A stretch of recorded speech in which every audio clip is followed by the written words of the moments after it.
ದೇಶ ವಿಭಜನೆ ಆದಾಗಿನಿಂದಲೂ ಕೈಯಲ್ಲಿ ಬಾಂಬ್ ಹಿಡಿದುಕೊಂಡಿದ್ದ ಪಾಕಿಸ್ತಾನ ಈಗ ಭಿಕ್ಷಾಪಾತ್ರ ಹಿಡಿಯುವ ಸ್ಥಿತಿಯನ್ನು ತಂದುಕೊಂಡಿದೆ. ಇದು ನಮ್ಮ ಪ್ರಧಾನಿ ನರೇಂದ್ರ ಮೋದಿ ಅವರು ಹೇಳಿದಂಥ ಒಂದು ಮಾತು. ಹೌದು, ಇದು ಸತ್ಯವೂ ಕೂಡ ಹೌದು. 1971ರಲ್ಲಿ ಏನು ಭಾರತ ಮತ್ತು ಪಾಕಿಸ್ತಾನ ಯುದ್ಧ ನಡೀತದೆ, ಅದನ್ನು ನಾವು ಬಾಂಗ್ಲಾ ಲಿಬರೇಷನ್ ವಾರ್ ಅಂತ ಕರಿತೀವಿ. ಆ ಬಾಂಗ್ಲಾ ಲಿಬರೇಷನ್ ವಾರ್ ಆಗುವವರೆಗೆ ಅಥವಾ ಬಾಂಗ್ಲಾ ವಿಮೋಚನೆ ಯುದ್ಧ ಆಗುವವರೆಗೂ ಪಾಕಿಸ್ತಾನದ ಆರ್ಥಿಕ ಬೆಳವಣಿಗೆ ದರ ಭಾರತಕ್ಕಿಂತಲೂ ಜಾಸ್ತಿನೇ ಇತ್ತು. ಹೌದು, ಅದು ಜಾಸ್ತಿನೇ ಇತ್ತು. ಆದರೆ 1971ರ ಪರಿಸ್ಥಿತಿಗೂ ಮತ್ತು ಇವತ್ತಿನ ಪಾಕಿಸ್ತಾನದ ಪರಿಸ್ಥಿತಿಗೂ ಹೋಲಿಕೆ ಮಾಡಿದಾಗ ಅಜಗಜಾಂತರ ವ್ಯತ್ಯಾಸ ಇದೆ. ಇದನ್ನು ನೋಡಿದಾಗ ನರೇಂದ್ರ ಮೋದಿ ಅವರು ಹೇಳಿದಂಥ ಮಾತು ಸತ್ಯ ಅನಿಸ್ತದೆ. ಇವತ್ತು ಮತ್ತೊಮ್ಮೆ ಈ ಪಾಕಿಸ್ತಾನಕ್ಕೂ ಮತ್ತು ಭಾರತಕ್ಕೂ ಯುದ್ಧ ನಡೆಯುವಂಥ ಒಂದು ಪರಿಸ್ಥಿತಿ ಬಂದೊದಗಿದೆ. ಹೌದಾ ಅಂತ ಒಂದು ಪರಿಸ್ಥಿತಿ ಬಂದೊದಗಿದೆ. ಯುದ್ಧ ಯಾವುದೇ ದೇಶಕ್ಕೆ ಒಳ್ಳೆಯದಂತೂ ಮಾಡಂಗಿಲ್ಲ, ಆದರೆ ಅನಿವಾರ್ಯ ಪರಿಸ್ಥಿತಿ ಬಂದಾಗ ಯುದ್ಧ ಮಾಡಬೇಕಾದದ್ದು ಅಗತ್ಯವಾದದ್ದು. ಯುದ್ಧ ನಡೆದಂಥ ಸಂದರ್ಭದಲ್ಲಿ ಎರಡೂ ಕಡೆಗೆ ಅಪಾರವಾದ ಹಾನಿ ಆಗ್ತದೆ, ಎರಡೂ ಕಡೆಗೆ ನಷ್ಟ ಆಗ್ತದೆ, ಎಲ್ಲ ಆಗ್ತದೆ. ಆದ್ರೆ ಏನ್ ಮಾಡೋದು, ಪಾಕಿಸ್ತಾನಕ್ಕೆ ಪ್ರತ್ಯುತ್ತರ ಕೊಡಬೇಕಾದಂಥ ಪರಿಸ್ಥಿತಿ ಇವತ್ತು ಬಂದೊದಗಿದೆ. ಹೌದು, ಅದು ಸತ್ಯವಾದ ಮಾತು ಕೂಡ ಹೌದು. ಆತ್ಮೀಯರೇ, ನಾನು ಸಿದ್ದಣ್ಣ ದಳವಾಯಿ, ತಮ್ಮೆಲ್ಲರಿಗೂ ಸ್ಪರ್ಧಾ ಜೀನಿಯಸ್ ಅಕಾಡೆಮಿಗೆ ಆತ್ಮೀಯವಾದ ಸ್ವಾಗತ. ಯಾರಾದರೂ ಮೊದಲ ಬಾರಿಗೆ ಕ್ಲಾಸ್ ನೋಡ್ತಾ ಇದ್ರೆ ಸಬ್ಸ್ಕ್ರೈಬ್ ಆಗಿ. ನಮ್ಮ ಸಂಸ್ಥೆಯಲ್ಲಿ ಪ್ರತಿ ತಿಂಗಳು 8 ಮತ್ತು 22ನೇ ತಾರೀಕಿನಂದು KS PSI ಸೇರಿದಂತೆ ಎಲ್ಲ ಕಾಂಪಿಟೇಟಿವ್ ಎಕ್ಸಾಮ್ಗಳಿಗೆ GPSTR HSTR PSTR ಸೇರಿದಂತೆ ಎಲ್ಲ ಎಕ್ಸಾಮ್ಗಳಿಗೆ ಪ್ರತಿ ತಿಂಗಳು 8 ಮತ್ತು 22ನೇ ತಾರೀಕಿಗೆ ಹೊಸ ಬ್ಯಾಚ್ಗಳು ಪ್ರಾರಂಭ ಆಗ್ತವೆ. ಇಲ್ಲಿರುವಂತಹ ಕಾಂಟ್ಯಾಕ್ಟ್ ನಂಬರ್ಗಳಿಗೆ ಕಾಲ್ ಮಾಡಿ ಹೆಚ್ಚಿನ ಮಾಹಿತಿಯನ್ನ ಪಡಿಬಹುದು ಅಂತ ಹೇಳ್ತಾ ಇವತ್ತು ನಾವು ಚರ್ಚೆ ಮಾಡಬೇಕಾದ ವಿಷಯವನ್ನ ಮುಂದುವರ್ಸ್ಕೊಂಡು ಹೋಗೋಣಂತೆ. ಆತ್ಮೀಯರೇ, ಪಹಲ್ಗಾಮ್ ಇಂದಿನ ಕಾಶ್ಮೀರದ ಅನಂತನಾಗ ಜಿಲ್ಲೆಯಲ್ಲಿ ಬೈಸರಣ್ ಅಂತ ಕಣಿವೆ. ಈ ಒಂದು ಚಿತ್ರವನ್ನು ನೋಡ್ತಾ ಇರಬಹುದು, ಈ ಕಡೆ ಮ್ಯಾಪ್ ಅನ್ನು ಕೂಡ ನೋಡ್ತಾ ಇದ್ದೀರಿ. ಈ ಮ್ಯಾಪ್ ನಲ್ಲಿ ಈ ಪ್ರದೇಶದಲ್ಲಿ ಈ ಪಹಲ್ಗಾಮ್ ಅಂತಕ್ಕಂಥ ಕಾಶ್ಮೀರ ಮ್ಯಾಪ್ನೊಳಗೆ ಪಹಲ್ಗಾಮ್ ಅಂತ ಪ್ರದೇಶ. ಇದಕ್ಕೆ ಮಿನಿ ಸ್ವಿಟ್ಜರ್ಲ್ಯಾಂಡ್ ಅಂತ ಕರಿತೀವಿ, ರೆಸಾರ್ಟ್ಗಳ ಪಟ್ಟಣ ಅಂತ ಕರಿತೀವಿ. ಏನ್ ಟ್ರೆಕ್ಕಿಂಗ್ ಹೋಗ್ತಾರೋ ಅಥವಾ ಚಾರಣಿಗರು ಅವರಿಗೆ ಅಚ್ಚುಮೆಚ್ಚಿನ ತಾಣ ಈ ಪಹಲ್ಗಾಮ್ ಅನ್ನುವಂಥದ್ದು. ಇದು ಇಂದಿನ ನಮ್ಮ ಕಾಶ್ಮೀರದ ಅನಂತನಾಗ್ ಜಿಲ್ಲೆಯ ಬೈಸರಣ್ ಕಣಿವೆಯಲ್ಲಿರ್ತಕ್ಕಂಥ ಒಂದು ರಮ್ಯ ಮನೋಹರ ತಾಣ, ಪ್ರವಾಸಿಗರಿಗೆ ಅತ್ಯಂತ ಅಚ್ಚುಮೆಚ್ಚಿನ ತಾಣ ಇದು ಆಗಿದೆ ಇಂದಿಗೂ ಕೂಡ ಆಗಿದೆ. ಯಾವುದು, ಪಹಲ್ಗಾಮ್ ಅಂತ ಹೇಳಿ. ಇಲ್ಲಿ ಪೈನ್ ಮರಗಳು ಹೆಚ್ಚಿನ ಸಂಖ್ಯೆಯಲ್ಲಿ ಕಂಡು ಬರ್ತವೆ. ಜೊತೆಗೆ ಅತ್ಯಂತ ಶಾಂತಿಯುತವಾಗಿರ್ತಕ್ಕಂಥ ನದಿ ತೊರೆಗಳನ್ನು ನೋಡಬಹುದು. ಇನ್ನೊಂದು ಕಡೆಗೆ ಹಿಮಚ್ಛಾದಿತ ಬೆಟ್ಟಗಳನ್ನು ನಾವೆಲ್ಲ ನೋಡ್ಬೋದಾಗಿದೆ. ಇದನ್ನೆಲ್ಲ ನೋಡಿದಾಗ ಪ್ರವಾಸೋದ್ಯಮಕ್ಕೆ ಹೇಳಿ ಮಾಡಿಸಿದ ಸ್ಥಳ ಯಾವುದು, ಈ ಪಹಲ್ಗಾಮ್ ಅಂತಕ್ಕಂಥದ್ದು. ಆದ್ರೆ ಏನ್ ಮಾಡೋದು, ನಿರಂತರವಾಗಿ ಆ ಕಾಶ್ಮೀರದಲ್ಲಿ ನಡೀತಕ್ಕಂಥ ಭಯೋತ್ಪಾದನಾ ಚಟುವಟಿಕೆಯಿಂದಾಗಿ ಯಾರೂ ಆ ಕಡೆ ಹೆಚ್ಚಿನ ಪ್ರವಾಸೋದ್ಯಮಕ್ಕೆ ಹೋಗ್ತಾ ಇರಲಿಲ್ಲ. ಆದ್ರೆ 2009ರಲ್ಲಿ ಕೇಂದ್ರ ಸರ್ಕಾರ ಕಾಶ್ಮೀರಕ್ಕೆ ನೀಡಿದ್ದಂಥ ವಿಶೇಷ ಸ್ಥಾನಮಾನ 370ನೇ ವಿಧಿಯಲ್ಲಿ ನೀಡಿದ್ದಂಥ ವಿಶೇಷ ಸ್ಥಾನಮಾನವನ್ನ ರದ್ದು ಮಾಡ್ತದೆ. ಯಾವತ್ತು ರದ್ದು ಮಾಡಿದ್ರೋ ಅವತ್ತಿನಿಂದ ಕೇಂದ್ರ ಸರ್ಕಾರ ಹೇಳೋದಕ್ಕೆ ಸ್ಟಾರ್ಟ್ ಮಾಡ್ತದೆ, ಕಾಶ್ಮೀರದಲ್ಲಿ ಪರಿಸ್ಥಿತಿ ಸುಧಾರಣೆಯಾಗಿದೆ, ಭಯೋತ್ಪಾದಕ ಚಟುವಟಿಕೆಗಳು ಕಡಿಮೆ ಆಗಿದೆ, ಪ್ರವಾಸಿಗರಲ್ಲಿ ಹೋಗ್ಬೋದು ಅಂತ ಹೇಳೋದಕ್ಕೆ ಸ್ಟಾರ್ಟ್ ಮಾಡ್ತದೆ ಕೇಂದ್ರ ಸರ್ಕಾರ. ತಕ್ಕ ಮಟ್ಟಿಗೆ ಕಡಿಮೆ ಕೂಡ ಆಗಿದ್ವು ಅಲ್ಲಿ. ಆದ್ರೆ ಇತ್ತೀಚೆಗೆ ಏನಾಗ್ತದೆ, ಈ ಒಂದು ಚಿತ್ರ ನೋಡ್ರಿ. ಈ ಚಿತ್ರ ಭಾರತ ಮುಂದಿನ ಒಂದು 100-200 ವರ್ಷಗಳವರೆಗೆ ಈ ಚಿತ್ರವನ್ನು ನೆನ್ಪಿಟ್ಟುಕೊಳ್ಳುವಂತ ಪರಿಸ್ಥಿತಿ ಇವತ್ತು ಬಂದೊದಗಿದೆ. ಹಾಗಾದ್ರೆ ಏನಾಯ್ತು ಕಾಶ್ಮೀರದಲ್ಲಿ ಅಂತ ನೋಡಿದಾಗ, ಇದೇ 2025ರ ಏಪ್ರಿಲ್ 22ನೇ ತಾರೀಕಿಗೆ ಈ ಪಹಲ್ಗಾಮ್ನಲ್ಲಿ ಪ್ರವಾಸಿಗರು ಶಾಂತಿಯುತವಾಗಿ ಅಲ್ಲೆಲ್ಲ ಕಡೆಗೆ ತಿರುಗಾಡ್ತಿರ್ತಾರೆ, ಸ್ಥಳಗಳನ್ನ ನೋಡ್ತಿರ್ತಾರೆ. ಅಂತ ಒಂದು ಸಂದರ್ಭದಲ್ಲಿ ಏಪ್ರಿಲ್ 22ನೇ ತಾರೀಕಿನಂದು ಮಧ್ಯಾಹ್ನದ ನಂತರದ ಅವಧಿ, ಆ ಅವಧಿಯಲ್ಲಿ ಅಲ್ಲಿಗೆ ಬಂದಂತ ಈ ಭಯೋತ್ಪಾದಕರು ಅಲ್ಲಿದ್ದಂಥ ಪ್ರವಾಸಿಗರ ಮೇಲೆ, ಇಲ್ಲಿವರೆಗೆ ಸಾಮಾನ್ಯವಾಗಿ ಈ ಭಯೋತ್ಪಾದಕರು ಸೈನಿಕರನ್ನ ಗುರಿಯಾಗಿಸಿಕೊಳ್ತಿದ್ರು. ಆದ್ರೆ ಈ ಸಾರಿ ಮಾತ್ರ ಅಲ್ಲಿದ್ದಂಥ ಪ್ರವಾಸಿಗರನ್ನ ಗುರಿಯಾಗಿಸಿಕೊಂಡು ಗುಂಡು ಹಾರಿಸ್ತಾರೆ.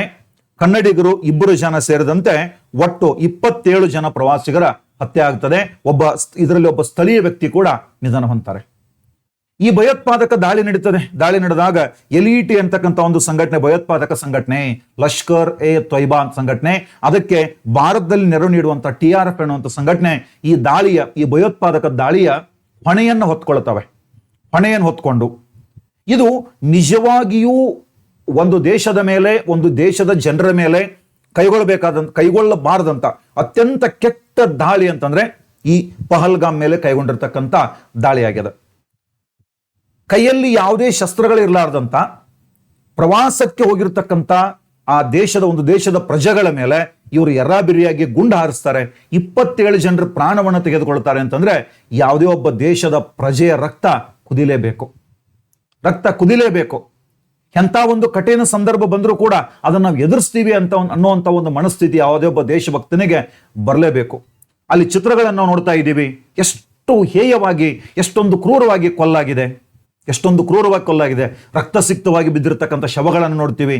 ಅವ್ರ ಜೊತೆಗಿದ್ದಂಥ ಅವ್ರ ಸಂಬಂಧಿಕರನ್ನು ನಾವು ನೋಡ್ತೀವಿ, ಸಣ್ಣ ಸಣ್ಣ ಮಕ್ಕಳನ್ನ ನೋಡ್ತೀವಿ. ಇದೆಲ್ಲ ಘಟನೆ ನಡೆದಾಗ ಬಹಳ ಕೆಟ್ಟ ಅನಿಸ್ತದೆ.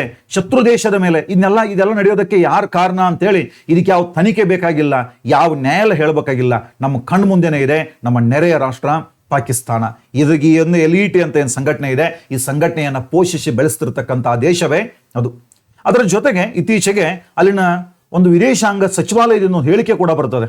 ಹೌದು, ನಾವು ಸುಮಾರು ವರ್ಷಗಳಿಂದ 4-5 ದಶಕಗಳಿಂದ ಭಾರತಕ್ಕೆ ಭಯೋತ್ಪಾದನೆ ದಾಳಿಗಳನ್ನು ಮಾಡ್ತಾ ಇದ್ದೀವಿ. ನಮ್ಮ ದೇಶದಲ್ಲಿ ಭಯೋತ್ಪಾದಕರಿಗೆ ನಾವು ಆಶ್ರಯವನ್ನು ಕೊಟ್ಟಿದ್ದೀವಿ. ಆದರೆ ಇದ್ರ ಹಿಂದೆ ಇರೋದು ಅಮೆರಿಕ ಮತ್ತು ಬ್ರಿಟನ್ ಅಂತೇಳಿ ಆ ವಿದೇಶಾಂಗ ಸಚಿವಾಲಯದ ಒಂದು ಹೇಳಿಕೆ ಕೂಡ ಬರ್ತದೆ. ಇದನ್ನೆಲ್ಲ ನೆನೆಸ್ಕೊಂಡಾಗ ಈ ಭಾರತದ ಬೆಳವಣಿಗೆಯನ್ನ, ಇದು ಆರ್ಥಿಕ ಬೆಳವಣಿಗೆ ಆಗಿರ್ಬೋದು, ರಾಜಕೀಯವಾಗಿ ಬೆಳವಣಿಗೆ ಆಗಿರ್ಬೋದು, ಇದನ್ನೆಲ್ಲವನ್ನು ಸಹಿಸಿಕೊಳ್ಳಾರ್ದಂತ ಈ ಪಾಕಿಸ್ತಾನ ಆಗಿರ್ಬೋದು, ಅದರ ಜೊತೆಗೆ ಅಮೆರಿಕ ಮತ್ತೆ ಕೆಲವು ದೇಶಗಳು ಇದ್ರ ಹಿಂದೆ ಇರಬಹುದು ಅಂತಕ್ಕಂಥ ಸಂಶಯ ನಮಗೆ ದಟ್ಟ ಆಗ್ತದೆ. ಯಾವಾಗ ಈ ಒಂದು ಘಟನೆ ನಡೆದಾಗ ನರೇಂದ್ರ ಮೋದಿ ಅವರು ಅವಾಗ ಸೌದಿ ಅರೇಬಿಯಾಕ್ಕೆ ಹೋಗಿರ್ತಾರೆ. ಪ್ರವಾಸವನ್ನ ಅರ್ಧಕ್ಕೆ ಮೊಟಕುಗೊಳಿಸಿ ಅಲ್ಲಿಂದ ಭಾರತಕ್ಕೆ ಬರ್ತಾರೆ. ಅಮಿತ್ ಶಾ ಅವರ ನೇತೃತ್ವದಲ್ಲಿ ಒಂದು ಸರ್ವಪಕ್ಷ ಸಭೆ ನಡೀತದೆ. ಅಮಿತ್ ಶಾ ಅವರು, ರಕ್ಷಣಾ ಮಂತ್ರಿ ರಾಜನಾಥ್ ಸಿಂಗ್ ಅವರು, ವಿರೋಧ ಪಕ್ಷ ನಾಯಕ ರಾಹುಲ್ ಗಾಂಧಿ ಅವರೆಲ್ಲ ಆ ಒಂದು ಸರ್ವಪಕ್ಷ ಸಭೆಯಲ್ಲಿ ಭಾಗವಹಿಸ್ತಾರೆ. ಅಲ್ಲಿ ಸರ್ಕಾರ ದಿಟ್ಟ ನಿರ್ಧಾರವನ್ನು ಕೈಗೊಳ್ತೀವಿ ನಾವು ಅಂತ ಹೇಳುತ್ತದೆ. ಅದಕ್ಕೆ ಪ್ರತಿಪಕ್ಷಗಳು ಕೂಡ ಹೇಳ್ತವೆ, ಇದು ರಾಜಕೀಯ ಮಾಡುವ ಸಮಯ ಅಲ್ಲ, ಇಂಥ ಪರಿಸ್ಥಿತಿಗಳಲ್ಲಿ ದೇಶವೇ ಮೊದಲು, ಸರ್ಕಾರ ಏನೇ ದಿಟ್ಟ ಕ್ರಮ ಕೈಗೊಂಡ್ರು ಕೂಡ ನಾವು ಸರ್ಕಾರ ಜೊತೆಗೆ ನಿಂತ್ಕೊಳ್ತೀವಿ ಅಂತ ಹೇಳಿ ಈ ವಿರೋಧ ಪಕ್ಷ ಕೂಡ ಹೇಳುತ್ತದೆ. ಮಾರನೇ ದಿನ ನರೇಂದ್ರ ಮೋದಿ ಅವರು ಒಂದು 5 ನಿರ್ಧಾರಗಳನ್ನು ಕೈಗೊಳ್ಳುತ್ತಾರೆ.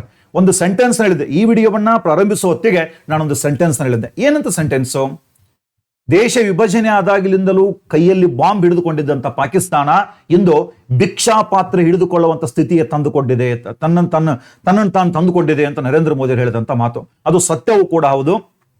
ಈಗ ಕೇಂದ್ರ ಸರ್ಕಾರ ಏನು ನರೇಂದ್ರ ಮೋದಿ ಅವರು ಏನು 5 ನಿರ್ಧಾರಗಳನ್ನು ಘೋಷಣೆ ಮಾಡಿದಾರೋ, 5 ನಿರ್ಧಾರಗಳು ಕಟ್ಟುನಿಟ್ಟಾಗಿ ಜಾರಿಯಾದ್ರೆ ಪಕ್ಕಾ ಪಾಕಿಸ್ತಾನ ತಟ್ಟೆಯನ್ನು ಹಿಡ್ಕೊಂಡು ಭಿಕ್ಷೆ ಬೇಡುವಂತ ಪರಿಸ್ಥಿತಿಗೆ ಬರ್ತದೆ. ನಮ್ಮ ದೇಶದ GDP ಬೆಳವಣಿಗೆ ದರ 6-7% ಇದ್ರೆ ಪಾಕಿಸ್ತಾನದ GDP ಬೆಳವಣಿಗೆ ದರ 2.5ರಿಂದ 2.7% ಇದೆ. ಅಂದ್ರೆ ಇದರ ಅರ್ಥ ಇವ್ರ ಬೆಳವಣಿಗೆ ಎಷ್ಟಿದೆ ಅಂತೇಳಿ. ಅಂದ್ರೆ ಯಾವುದೇ ಒಬ್ಬ ಮನುಷ್ಯ ತನ್ನ ಏಳಿಗೆಯನ್ನು ಬಿಟ್ಟು ಇನ್ನೊಬ್ಬರನ್ನ ತುಳಿಯೋದ್ರಲ್ಲಿ ಕಾಲ ಕಳೆತಾನೋ ಅವನ ಭವಿಷ್ಯ ಏನಾಗ್ತದೆ ಅನ್ನೋದಕ್ಕೆ ಈ ಪಾಕಿಸ್ತಾನ ದಿ ಬೆಸ್ಟ್ ಎಕ್ಸಾಂಪಲ್ ಅಂತ ನಾವು ಹೇಳ್ಬೋದಾಗಿದೆ. ಹಾಗಾದ್ರೆ ನರೇಂದ್ರ ಮೋದಿ ಅವರು ಕೈಗೊಂಡಿರ್ತಕ್ಕಂಥ 5 ನಿರ್ಧಾರಗಳೇನಂತ ನೋಡಿದಾಗ ಪಾಕಿಸ್ತಾನದೊಂದಿಗೆ ಎಲ್ಲ ರೀತಿಯ ಸಂಬಂಧಗಳನ್ನು ಇಲ್ಲಿಗೆ ನಾವು ಕಡಿತಗೊಳಿಸ್ತಾ ಇದ್ದೀವಿ ಅಂತ ಹೇಳ್ತಾರೆ. ಮೊದಲನೆಯದು ಸಿಂಧೂ ಜಲ ಒಪ್ಪಂದವನ್ನ ಅಮಾನತ್ತು ಮಾಡೋದು. ಬಹಳ ಜನ ರದ್ದು ಅಂತ ಹೇಳ್ತಾ ಇದ್ದಾರೆ, ಅದು ರದ್ದಲ್ಲ, ಸಿಂಧೂ ಜಲ ಒಪ್ಪಂದವನ್ನ ಅಮಾನತ್ತು ಮಾಡೋದು. ಎರಡನೇದು ಪಾಕಿಸ್ತಾನ ಜೊತೆಗಿನ ಈ ಅಟಾರಿ ವಾಘಾ ಗಡಿ ಏನಿದೆ ಆ ಗಡಿಯನ್ನ ಬಂದ್ ಮಾಡಿ, ಇಲ್ಲಿ ಭಾರತೀಯರು ಪಾಕಿಸ್ತಾನಿಯರು ವಿನಿಮಯ ಮಾಡ್ಕೊಳ್ಳೋದಕ್ಕೆ ಅವಕಾಶ ಇತ್ತು, ಇಲ್ಲೇನಾಗ್ತದೆ ಅಟಾರಿ ವಾಘಾ ಗಡಿ ಬಂದ್ ಆಗ್ತದೆ. ಪಾಕಿಸ್ತಾನದ ಭಾರತೀಯ ರಾಯಭಾರ ಕಚೇರಿಯಿಂದ ಏನು ಪಾಕಿಸ್ತಾನದೊಳಗೆ ಭಾರತದ ರಾಯಭಾರಿಗಳಿದ್ರಲ್ಲ ಆ ಕಚೇರಿಯಿಂದ ಸಿಬ್ಬಂದಿಗಳನ್ನ ಭಾರತ ವಾಪಸ್ ಕರೆಸ್ಕೊಳ್ತದೆ. ಇದರ ಜೊತೆಗೆ ಪಾಕಿಸ್ತಾನದ ಏನು ಮಿಲಿಟರಿ ರಾಜತಾಂತ್ರಿಕರು ನಮ್ಮಲ್ಲಿ ಇದ್ರಲ್ಲ ಅವರು ಭಾರತದಿಂದ ಹೊರಗೆ ಹೋಗಬೇಕು ಅಂತ ಹೇಳಿ ಭಾರತ ಹೇಳ್ತದೆ. ಅತಿ ಮುಖ್ಯವಾದದ್ದು ಸಾರ್ಕ್ ಸಂಘಟನೆ ಇದೆ. ಸಾರ್ಕ್ ಸಂಘಟನೆಯ ಒಂದು ನಿಯಮದ ಪ್ರಕಾರ ಪಾಕಿಸ್ತಾನದ ಪ್ರಜೆಗಳು ಕೂಡ ಕೆಲವೊಂದಿಷ್ಟು ಮೆಡಿಕಲ್ ವೀಸಾ ಎಲ್ಲ ಕೊಡೋದಕ್ಕೆ ಅವಕಾಶ ಇತ್ತು. ಯಾರು ಸಾರ್ಕ್ನ ವೀಸಾ ವಿನಾಯಿತಿ ಅಡಿಯಲ್ಲಿ ಭಾರತದಲ್ಲಿದ್ದಂಥ ಪಾಕಿಸ್ತಾನದ ಪ್ರಜೆಗಳಿದ್ರೋ ಅವರೆಲ್ಲ ಭಾರತವನ್ನ ತೊರಿಬೇಕು ಅಂತೇಳಿ ಈ ರೀತಿಯಾದ 5 ಘೋಷಣೆಗಳನ್ನು ಮಾಡ್ತಾರೆ. ಯಾರು? ನರೇಂದ್ರ ಮೋದಿ ಅವರು. ಇದರಲ್ಲಿ ಪಾಕಿಸ್ತಾನ ಜೊತೆಗಿನ ಅಟಾರಿ ಈ ಗಡಿ ಬಂದ್ ಮಾಡೋದ್ರಿಂದಾಗಿ ಪರಿಣಾಮಗಳಾಗ್ತವೆ, ಅಷ್ಟು ದೊಡ್ಡ ಪರಿಣಾಮಗಳೇನಾಗಂಗಿಲ್ಲ. ಆದರೆ ಭಾರತ ಮತ್ತು ಪಾಕಿಸ್ತಾನ ಜೊತೆಗಿನ ಎಲ್ಲ ಸಂಬಂಧಗಳು ಕಡಿತ ಆಗ್ತವೆ. ಆದರೆ ನಮ್ಮ ಕಡೆಗೆ ಒಂದು ಮಾತಿದೆ, ಮೂಗಿಡದರ ಬಾಯಿ ತೆಗಿತಾರೆ ಅಂತೇಳಿ. ಯುದ್ಧ ಅಂದ್ರೆ ಮದ್ದುಗುಂಡು ಹಿಡಿದ ಯುದ್ಧ ಮಾಡಬೇಕಾಗಿಲ್ಲ, ಬೇರೆ ಬೇರೆ ಯುದ್ಧಗಳದಾವ. ಇತ್ತೀಚೆಗೆ ಅಮೆರಿಕದ ಅಧ್ಯಕ್ಷ ಡೊನಾಲ್ಡ್ ಟ್ರಂಪ್ 180 ದೇಶಗಳ ಮೇಲೆ ತೆರಿಗೆ ಯುದ್ಧವನ್ನ ಮಾಡಿದ್ರು ಅಂತ ಇನ್ನೊಂದು ವಿಡಿಯೋದಲ್ಲಿ ನಾನು ಹೇಳಿದ್ದೆ. ಇಲ್ಲಿ ಭಾರತ ಹೊಸದೊಂದು ಯುದ್ಧಕ್ಕೆ ರೆಡಿ ಆಗಿದೆ. ಅದು ಯಾವ ಯುದ್ಧ ಅಂದ್ರೆ ಜಲಯುದ್ಧ. ಪಾಕಿಸ್ತಾನಕ್ಕೆ ಹರಿದು ಹೋಗ್ತಕ್ಕಂಥ ಸಿಂಧೂ ನದಿ ಮತ್ತು ಅದರ ಉಪನದಿಗಳ ನೀರನ್ನ ತಡಿತಕ್ಕಂಥ ಒಂದು ಘೋಷಣೆಯನ್ನ ಮಾಡಿದ ಈ ಒಂದು ವಿಡಿಯೋದಲ್ಲಿ ನಾವು ಅದ್ರ ಬಗ್ಗೆ ಡಿಟೇಲ್ ಆಗಿ ನೋಡ್ತಾ ಹೋಗೋಣಂತೆ. ಬೇಡಿ ಕಳಚಿತು ದೇಶ ಒಡೆಯಿತು. ಯಾವುದೇ ಒಂದು ವಿಷಯ ನಮಗೆ ಕ್ಲಿಯರ್ ಆಗಿ ಅರ್ಥ ಆಗ್ಬೇಕಾದ್ರೆ ಅದ್ರ ಇತಿಹಾಸ, ಅದರ ಹಿನ್ನೆಲೆ ಏನಂತ ನಾವು ತಿಳ್ಕೊಳ್ಬೇಕಾಗ್ತದೆ. 1947ರಲ್ಲಿ ಭಾರತ ಸ್ವತಂತ್ರ ಆಯಿತು. ಅಂದ್ರೆ ಬೇಡಿ ಕಳಚಿತು, ದೇಶವು ಒಡೆಯಿತು. ಭಾರತ ಪಾಕಿಸ್ತಾನ ಅಂತ ಎರಡು ಹೊಸ ದೇಶಗಳಾಗ್ತವೆ. ಬೇಡಿ ಕಳಚಿತು, ದೇಶ ಒಡೆಯಿತು. 1947ರೊಳಗೆ ಸರ್ ಸಿರಿಲ್ ರ್ಯಾಡ್ಕ್ಲಿಫ್ ಅನ್ನುವಂಥ ವ್ಯಕ್ತಿ ನೇತೃತ್ವದೊಳಗೆ ಒಂದು ಗಡಿ ಆಯೋಗ ರಚನೆ ಆಗುತ್ತದೆ, ಏಕಸದಸ್ಯ ಆಯೋಗ. ಭಾರತದ ರಾಜಕೀಯ, ಇಲ್ಲಿನ ಇತಿಹಾಸ, ಇಲ್ಲಿನ ಭೂಗೋಳ, ಆರ್ಥಿಕತೆ ಯಾವುದರ ಬಗ್ಗೆಯೂ ಕಿಂಚಿತ್ತು ಜ್ಞಾನವಿಲ್ಲದಂತ ಈ ರ್ಯಾಡ್ಕ್ಲಿಫ್ ಭಾರತ ಮತ್ತು ಪಾಕಿಸ್ತಾನದ ನಡುವೆ ಗಡಿಯನ್ನು ಗುರುತು ಮಾಡ್ತಾನೆ. ನಟ್ಟ ನಡು ಮನೆಗಳನ್ನು ಒಡೆದು ಹಾಕಿದ, ದೇವಸ್ಥಾನಗಳನ್ನು ಒಡೆದು ಹಾಕಿದ, ಮಸೀದಿಗಳನ್ನು, ಅಂದ್ರೆ ಒಂದೇ ಮನೆ ಅರ್ಧ ಭಾಗ ಪಾಕಿಸ್ತಾನಕ್ಕೆ, ಅರ್ಧ ಭಾಗ ಇಂಡಿಯಾಕ್ಕೆ, ಒಂದು ಕಾಲುವೆ ಅರ್ಧ ಪಾಕಿಸ್ತಾನಕ್ಕೆ, ಅರ್ಧ ಇಂಡಿಯಾಕ್ಕೆ, ಇಂಥ ಪರಿಸ್ಥಿತಿಯನ್ನು ತಂದುಡ್ತಾನೆ. ಒಂದು ದೇವಸ್ಥಾನ ಅರ್ಧ ಪಾಕಿಸ್ತಾನಕ್ಕೆ, ಅರ್ಧ ಇಂಡಿಯಾಕ್ಕೆ, ಮಸೀದಿ ಅರ್ಧ ಪಾಕಿಸ್ತಾನಕ್ಕೆ, ಅರ್ಧ ಇಂಡಿಯಾಕ್ಕೆ, ಇಂಥ ಪರಿಸ್ಥಿತಿಯನ್ನು ತಂದುಡ್ತಾನೆ ಯಾರು? ಈ ರ್ಯಾಡ್ಕ್ಲಿಫ್. ಅದೇ ಸಂದರ್ಭದಲ್ಲಿ ಏನಾಗ್ತದೆ ಅಂತಂದಾಗ, ಈ ಸಿಂಧೂ ನದಿಯ ಜಲಾನಯನ ಪ್ರದೇಶದಲ್ಲಿ 80% ಭಾಗ ಪಾಕಿಸ್ತಾನಕ್ಕೆ ಹೋದ್ರೆ 20% ಭಾಗ ಭಾರತದಲ್ಲಿ ಉಳಿತದೆ. ಇನ್ನೊಂದು ಕಡೆಗೆ ಗಂಗಾ ಮತ್ತು ಬ್ರಹ್ಮಪುತ್ರ ನದಿಗಳ ಜಲಾನಯನ ಪ್ರದೇಶವನ್ನು ನೋಡಿದಾಗ 75% ಅಂದ್ರೆ ಪೂರ್ವ ಪಾಕಿಸ್ತಾನಕ್ಕೆ, ಇಂದಿನ ಬಾಂಗ್ಲಾದೇಶ, ಅವಾಗ ಅದು ಪಾಕಿಸ್ತಾನವೇ. ಇನ್ನು 25% ಭಾರತಕ್ಕೆ ಉಳಿತದೆ. ಇಷ್ಟೇ ಅಲ್ಲದೆ ಗೋಧಿಯನ್ನ ಬೆಳೀತಕ್ಕಂಥ 12 ಲಕ್ಷ ಎಕರೆ ಭೂಪ್ರದೇಶ ಪಾಕಿಸ್ತಾನಕ್ಕೆ ಹೋಗ್ತದೆ. ಗೋಧಿಯನ್ನ ಬೆಳೀತಕ್ಕಂಥ ಅತ್ಯಂತ ಫಲವತ್ತಾದ ಪಂಜಾಬಿನ ಪ್ರದೇಶ 12 ಲಕ್ಷ ಎಕರೆ ಪ್ರದೇಶ ಪಾಕಿಸ್ತಾನಕ್ಕೆ ಹೋಗ್ತದೆ. ಸೆಣಬಿನ ಕೈಗಾರಿಕೆಗಳೆಲ್ಲವೂ ನಾಶ ಆಗ್ತವೆ. ಆದರೆ ಇದೇ ಸಂದರ್ಭದಲ್ಲಿ ಸಿಂಧೂ ನದಿ ಜಲಾನಯನ ಪ್ರದೇಶ ಇದೆಯಲ್ಲ, ಆ ಸಿಂಧೂ ನದಿ ಮತ್ತು ಅದರ ಉಪನದಿಗಳನ್ನು ಬಳಸಿಕೊಳ್ಳೋದಕ್ಕೆ ಸಂಬಂಧಿಸಿದಂತೆ ಭಾರತ ಮತ್ತು ಪಾಕಿಸ್ತಾನದ ನಡುವೆ ಒಂದು ವಿವಾದ ಪ್ರಾರಂಭ ಆಯಿತು. ಇದು ಅಂತಾರಾಷ್ಟ್ರೀಯ ಜಲವಿವಾದ ಅಂತ ಹೇಳ್ಬೋದು. ಅಂತಾರಾಷ್ಟ್ರೀಯ ಜಲವಿವಾದ. ಆಗ ನಮ್ಮಲ್ಲಿ ಜವಾಹರ್ಲಾಲ್ ನೆಹರು ಅವರು ಪ್ರಧಾನಿಯಾಗಿರ್ತಾರೆ. ಯಾವುದೇ ಒಂದು ಸಮಸ್ಯೆ ಇದೆ ಅಂತಂದಾಗ, ವಿವಾದ ಇದೆ ಅಂತಂದಾಗ, ಆ ವಿವಾದವನ್ನ ಬಗೆಹರಿಸ್ಕೊಳ್ಬೇಕು, ಆ ವಿವಾದವನ್ನ ಮುಂದುವರ್ಸ್ಕೊಂಡು ಹೋಗ್ಬಾರ್ದು ಅಂತೇಳಿ ಇಲ್ಲಿ ಇವರು ಹೊಸ ಹೊಸ ಯೋಜನೆಗಳನ್ನ ಮಾಡ್ತಾರೆ. ಅಲ್ಲಿ ನೋಡ್ರಿ, ಪಾಕಿಸ್ತಾನ ಯೋಜನೆ ಮಾಡಿದ್ರೆ ಭಾರತಕ್ಕೆ ನಷ್ಟ ಇರಲಿಲ್ಲ. ಆದ್ರೆ ಭಾರತ ಏನಾದ್ರೂ ಅವತ್ತಿನ ಕಾಲಕ್ಕೆ ದೊಡ್ಡ ದೊಡ್ಡ ಜಲಾಶಯಗಳನ್ನ ನಿರ್ಮಾಣ ಮಾಡಿದ್ರೆ ನಿಜವಾಗ್ಲೂ ಪಾಕಿಸ್ತಾನಕ್ಕೆ ಕಷ್ಟ ಇತ್ತು. ಇದನ್ನು ಅರಿತಂತ ಪಾಕಿಸ್ತಾನ ವಿಶ್ವಸಂಸ್ಥೆಯ ಕದ ತಟ್ತದೆ. ಆಗ ವಿಶ್ವಸಂಸ್ಥೆ ಇಲ್ಲಿ ವಿಶ್ವ ಬ್ಯಾಂಕ್ ಅನ್ನ ಭಾರತ ಮತ್ತು ಪಾಕಿಸ್ತಾನದ ನಡುವಿನ ಮಧ್ಯಸ್ಥಿಕೆಗೆ ವಿಶ್ವ ಬ್ಯಾಂಕ್ ಅನ್ನು ನೇಮಿಸ್ತದೆ. ಇದರ ಫಲವಾಗಿ ಅವತ್ತೇನು ಯುದ್ಧ ಚಾಲು ಆಗಿತ್ತೋ, ವಾಟರ್ ವಾರ್ ಅಂತ ಹೇಳ್ಬೋದು ನಾವು ಇದನ್ನ, ಜಲಯುದ್ಧ. ಇದೇನು ಜಲಯುದ್ಧ ನಡೆದಿತ್ತು, ಈ ಜಲಯುದ್ಧ ನಡಿಬಾರದು, ಈ ಒಂದು ವಿವಾದವನ್ನ ಬಗೆಹರಿಸಬೇಕು ಅಂತೇಳಿ ಅವತ್ತೊಂದು ಒಪ್ಪಂದ ಆಗ್ತದೆ ಭಾರತ ಮತ್ತು ಪಾಕಿಸ್ತಾನದ ನಡುವೆ. ಅದನ್ನೇ ನಾವು ಇಂಡಸ್ ವಾಟರ್ ಟ್ರೀಟಿ ಅಂತ ಕರಿತೀವಿ, ಅಥವಾ ಸಿಂಧೂ ಜಲ ಒಪ್ಪಂದ ಅಂತ ಕರಿತೀವಿ. ಸುಮಾರು 9 ವರ್ಷಗಳ ಕಾಲ ಮಾತುಕತೆ ನಡೆದು ಭಾರತ ಮತ್ತು ಪಾಕಿಸ್ತಾನದ ನಡುವೆ 1960ರೊಳಗೆ ಜವಾಹರ್ಲಾಲ್ ನೆಹರು ಮತ್ತು ಈ ಕಡೆಗೆ ಅಯ್ಯೂಬ್ ಖಾನ್ ಇವರ ನಡುವೆ ಒಂದು ಒಪ್ಪಂದ ಆಗ್ತದೆ. ವಿಶ್ವ ಬ್ಯಾಂಕ್ನ ಮಧ್ಯಸ್ಥಿಕೆಯಲ್ಲಿ ಕರಾಚಿಯಲ್ಲಿ ಒಪ್ಪಂದಕ್ಕೆ ಸಹಿ ಹಾಕ್ತದೆ. ಒಪ್ಪಂದಕ್ಕೆ ಸಹಿ ಹಾಕಿದ್ದು 1940 ಸೆಪ್ಟೆಂಬರ್ 19ನೇ ತಾರೀಕಿಗೆ. 1960 ಸೆಪ್ಟೆಂಬರ್ 19ನೇ ತಾರೀಕಿಗೆ ಈ ಒಪ್ಪಂದಕ್ಕೆ ಸಹಿ ಹಾಕ್ತಾರೆ. ಸಿಂಧೂ ಜಲ ಒಪ್ಪಂದ, ಇಂಡಸ್ ವಾಟರ್ ಟ್ರೀಟಿ ಅಂತ ಹೇಳ್ತೀವಿ. ಒಂದ್ ಕಡೆಗೆ ಜವಾಹರ್ಲಾಲ್ ನೆಹರು, ಇನ್ನೊಂದು ಕಡೆಗೆ ಪಾಕಿಸ್ತಾನದ ಅಯ್ಯೂಬ್ ಖಾನ್ ಮಧ್ಯಸ್ಥಿಕೆ ವಹಿಸಿದವರು. ವಿಶ್ವ ಬ್ಯಾಂಕ್ ಸ್ಥಳ, ಒಪ್ಪಂದಕ್ಕೆ ಸಹಿ ಹಾಕಿದ ಸ್ಥಳ ಕರಾಚಿ. ಇಂಗ್ಲಿಷ್ನಲ್ಲಿಯೇ ಈ ಒಪ್ಪಂದದ ಕರಡನ್ನು ಸಿದ್ಧ ಮಾಡಿ ಅದಕ್ಕೆ ಸಹಿಯನ್ನ ಹಾಕಲಾಗ್ತದೆ. ಹಾಗಾದ್ರೆ ಈ ಒಪ್ಪಂದದಲ್ಲಿರ್ತಕ್ಕಂಥ ಕರಾರುಗಳೇನು ಅಂತ ನಾವು ನೋಡೋಕ್ಕಿಂತ ಮೊದಲು ಸ್ವಲ್ಪ ಸಿಂಧೂ ನದಿ ಬಗ್ಗೆ ನಮಗೆ ಗೊತ್ತಿರಬೇಕಾಗ್ತದೆ. ಸ್ವಲ್ಪ ಸಿಂಧೂ ನದಿ ಬಗ್ಗೆ ನಾವು ತಿಳ್ಕೋಬೇಕು. ಅವಾಗ ಮಾತ್ರ ಆ ಒಪ್ಪಂದದ ಕರಾರು ಏನು ಅಂತ ನಮ್ಗೆ ಅರ್ಥ ಆಗ್ತದೆ. ಸಿಂಧೂ ನದಿ ಇದು ಹುಟ್ಟೋದು ಇಂದಿನ ಟಿಬೆಟ್, ಅಂದ್ರೆ ಚೀನಾದ ಒಂದು ಭಾಗ ಆಗಿದೆ. ಟಿಬೆಟ್ನಲ್ಲಿ ಹುಟ್ಟಿ ಇಲ್ಲಿ ಭಾರತವನ್ನ ಪ್ರವೇಶ ಮಾಡಿ ಈ ಲಡಾಖ್ ಮೂಲಕ ಹರಿದು ಇದು ಪಾಕಿಸ್ತಾನವನ್ನ ಸೇರಿ ನಂತರ ಹೋಗಿ ಅರಬ್ಬಿ ಸಮುದ್ರವನ್ನ ಸೇರ್ತಕ್ಕಂಥ ನದಿ. ಇಲ್ಲಿ ಈ ಮ್ಯಾಪ್ ನಲ್ಲಿ ನೀವು ನೋಡಬಹುದಾಗಿದೆ. ಇದೇನಿದೆಲ್ಲ ಇದು ಈ ಸಿಂಧೂ ನದಿ. ಇದೋಗಿ ಅರಬ್ಬಿ ಸಮುದ್ರವನ್ನ ಸೇರ್ತದೆ. ಈ ನದಿಯ ಒಟ್ಟು ಜಲಾನಯನ ಪ್ರದೇಶ 4,30,000 ಅಂತ ಹೇಳ್ತಾರೆ. ಆದರೆ ಇವಾಗ ಅದು ಜಾಸ್ತಿ ಆಗಿದೆ. ಈ ನದಿಯ ಉದ್ದ 3,180 ಕಿಲೋಮೀಟರ್. 3,180 ಕಿಲೋಮೀಟರ್ ಈ ಸಿಂಧೂ ನದಿಯ ಉದ್ದ ಆಗಿದೆ. ನೋಡೋಣಂತೆ ಸಿಂಧೂ ನದಿ ವ್ಯವಸ್ಥೆ. ಇದು ಭಾರತ ಮತ್ತು ಪಾಕಿಸ್ತಾನ ಎರಡು ರಾಷ್ಟ್ರಗಳಿಗೆ ಬಹಳ ಮಹತ್ವದ ನದಿ. ಕಾರಣ ಕೃಷಿ ಮತ್ತು ವಿದ್ಯುತ್ ಉತ್ಪಾದನೆಗೆ. ಅದು ಸಿಂಪಲ್ ಆಗಿ ಹೇಳ್ಬೇಕಂದ್ರೆ ಪಾಕಿಸ್ತಾನದ ಜೀವನದಿ. ಇದು ಪಾಕಿಸ್ತಾನದ ಜೀವನದಿ ಅಂತ ಹೇಳ್ಬೋದಾಗಿದೆ. ಟಿಬೆಟ್ನ ಕೈಲಾಸ ಪರ್ವತದ ಮಾನಸ ಸರೋವರದಲ್ಲಿ ಉಗಮಿಸ್ತಕ್ಕಂಥ ಈ ನದಿ. ಟಿಬೆಟ್ನ ಕೈಲಾಸ ಪರ್ವತದ ಮಾನಸ ಸರೋವರದಲ್ಲಿ ಉಗಮಿಸ್ತಕ್ಕಂಥ ಈ ನದಿಗೆ ಟಿಬೆಟ್ನೊಳಗೆ ಸಿಂಗೆ ಕಬಾಬ್ ಅಂತ ಕರೀತಾರೆ. ಭಾರತದಾಗ ನಾವೇನು ಸಿಂಧು ಅಂತ ಕರಿತೀವಲ್ಲ, ಅಲ್ಲಿ ಏನ್ ಕರೀತಾರೆ, ಅದಕ್ಕೆ ಸಿಂಗೆ ಕಬಾಬ್ ಅಂತ ಕರೀತಾರೆ. ಲಡಾಖ್ ಮತ್ತು ಜಾಸ್ಕರ್ ಶ್ರೇಣಿಗಳ ಮೂಲಕ ಇದು ಭಾರತವನ್ನ ಪ್ರವೇಶ ಮಾಡುತ್ತದೆ. ಭಾರತವನ್ನು ಪ್ರವೇಶ ಮಾಡಿ ಒಂದು ವಿಶೇಷ ಗೊತ್ತಿರಲಿ, ಇದು ಈ ಸಿಂಧು ನದಿ ಭಾರತದೊಳಗೆ ಲಡಾಖ್ ಮೂಲಕ ಮಾತ್ರ ಹರಿತದೆ. ಅದನ್ನು ಬಿಟ್ಟರೆ ಬೇರೆ ರಾಜ್ಯದಲ್ಲಿ ಇರೋಂಗಿಲ್ಲ, ಲಡಾಖ್ ಮೂಲಕ ಹರಿತದೆ. ಲಡಾಖ್ ಮೂಲಕ ಹರಿದು ಆಮೇಲೆ ಪಿಒಕೆ ಭಾಗವನ್ನು ಹಾದು ಇದು ಕಾಶ್ಮೀರವನ್ನ ಪ್ರವೇಶ ಮಾಡ್ತದೆ. ಇದಕ್ಕೆ ಕೆಲವೊಂದಿಷ್ಟು ಉಪನದಿಗಳು ಕೂಡ ಅದಾವ, ಅದನ್ನು ಕೂಡ ನಾನು ಆಮೇಲೆ ಹೇಳ್ತೀನಿ. ಇದು ನಾ ಹೇಳಿದೆ, ಲಡಾಖ್ ಮತ್ತು ಜಾಸ್ಕರ್ ಶ್ರೇಣಿಗಳ ಮೂಲಕ ಭಾರತವನ್ನ ಪ್ರವೇಶಿಸ್ತಕ್ಕಂಥ ಈ ನದಿಗೆ ಲೇಹ ಮತ್ತು ಕಾರ್ಗಿಲ್ ಅನ್ನುವಂಥ ಎರಡು ನಗರಗಳು ಈ ನದಿಯ ತೀರದಲ್ಲಿ, ಲೇಹ ಮತ್ತು ಕಾರ್ಗಿಲ್ ಅನ್ನುವಂಥ ಎರಡು ನಗರಗಳು ಈ ನದಿಯ ತೀರದಲ್ಲಿ ಇರುವಂಥವು. ಯಾವ ನಗರಗಳು? ಲೇಹ ಮತ್ತು ಕಾರ್ಗಿಲ್ ನಗರಗಳು. ಅದರ ಜೊತೆಗೆ ಈ ಮ್ಯಾಪ್ ಅನ್ನು ನೋಡಬೇಕು, ಇಲ್ಲಿದೆ ನೋಡ್ರಿ, ಹೆಮಿಸ್ ನ್ಯಾಷನಲ್ ಪಾರ್ಕ್.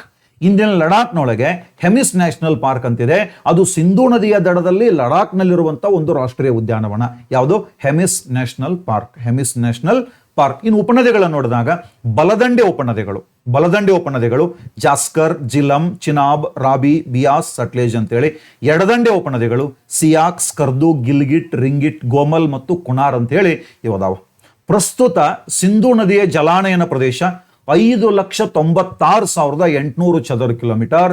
ಇದರಲ್ಲಿ ಭಾರತದಲ್ಲಿ 1,17,800 ಚದರ ಕಿಲೋಮೀಟರ್ ಭಾರತದಲ್ಲಿ ಈ ಸಿಂಧೂ ನದಿಯ ಜಲಾನಯನ ಪ್ರದೇಶ ಇರುವಂಥದ್ದು.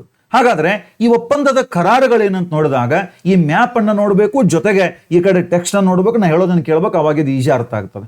ಸಿಂಧು ಜಲ ಒಪ್ಪಂದದ ಪ್ರಕಾರ ಭಾರತದ ಪಾಲು ಏನು ಅಂತಂದಾಗ ಪೂರ್ವದಲ್ಲಿ ಅಂದ್ರೆ ಈ ಮ್ಯಾಪ್ ಒಳಗೆ ಆರೆಂಜ್ ಕಲರ್ ನಿಂದ ಗುರುತು ಮಾಡಿರ್ತಕ್ಕಂಥದ್ದು ಬಿಯಾಸ್ ಅಂತಿದೆ, ರಾಬಿ ಅಂತಿದೆ, ಸಟ್ಲೇಜ್. ಇವು ಆರೆಂಜ್ ಕಲರ್ ಏನು ಗುರುತು ಮಾಡಿದಿಲ್ಲ, ಈ ಮೂರು ನದಿಗಳು, ಇವುಗಳ ಮೇಲೆ ಭಾರತಕ್ಕೆ ಅಧಿಕಾರ ಇದೆ. ಇವು ಭಾರತದ ಪಾಲು. ಪೂರ್ವದಲ್ಲಿರುವ ಭಾರತ ಈ ನದಿಗಳಿಗೆ ನೀರಾವರಿ ಯೋಜನೆಗಳನ್ನ ಮಾಡಬಹುದು, ವಿದ್ಯುತ್ ಉತ್ಪಾದನೆಯನ್ನು ಕೂಡ ಮಾಡಬಹುದು. ಈ ನದಿಗಳಿಗೆ ಡ್ಯಾಮ್ಗಳನ್ನು ಕಟ್ಟಿ ಅದನ್ನ ನೀರಾವರಿಗೂ ಬಳಸಬಹುದು, ಜೊತೆಗೆ ವಿದ್ಯುತ್ ಉತ್ಪಾದನೆ ಕೂಡ ಇದನ್ನು ಬಳಸಬಹುದು. ಯಾವ ಹೇಳ್ರಿ?